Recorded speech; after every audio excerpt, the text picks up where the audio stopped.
Mga kapigiri, magandang araw.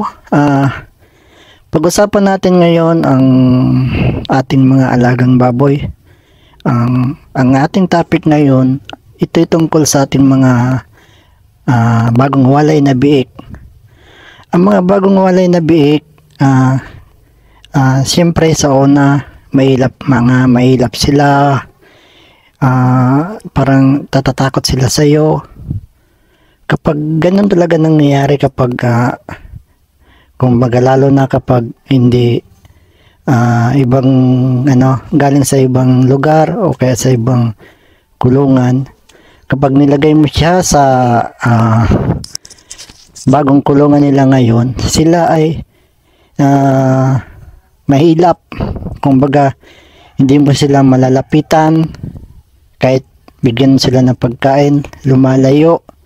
Kahit anong gawin mo, kasi mga unang araw talaga ganyan talaga, ayon sa aking mga experience, ganun talagang napapansin ko. Kaya sa tuwing bagong walay sila, kailangan mo lang tiyaga mga ilang araw, magiging maamo din sila. Kung dati hindi mo sila kayang hawakan, hindi mo sila kayang lapitan, hindi mo sila kayang bigyan ng pagkain, talagang natatakot sila. Pero pag tumatagal, ganun talaga ang nangyayari. Bigla na lang silang bumabait. Sila pa mismo ang lalapit sa iyo, sila pa mismo yung hihingi ng pagkain. Mga ilang araw ang lumipas, dahil siguro sa araw-araw na nakikita ka.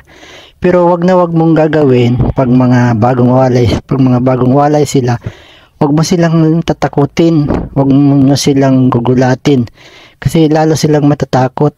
Kaya ang gagawin nyo lang, talagang pasensya lang, bigyan nyo sila ng oras, bigyan nyo sila ng time. O kung maaari, pwede mo silang kausapin, bigyan nyo sila ng pagkain na ganito, tapos kinakausap, tapos yung bang tinatawag sila sa mga, so natural na pagtawag sa mga alagang baboy. Ganun lang talaga ang madaling paraan para maging maamo sila, maging malapit sila sa iyo.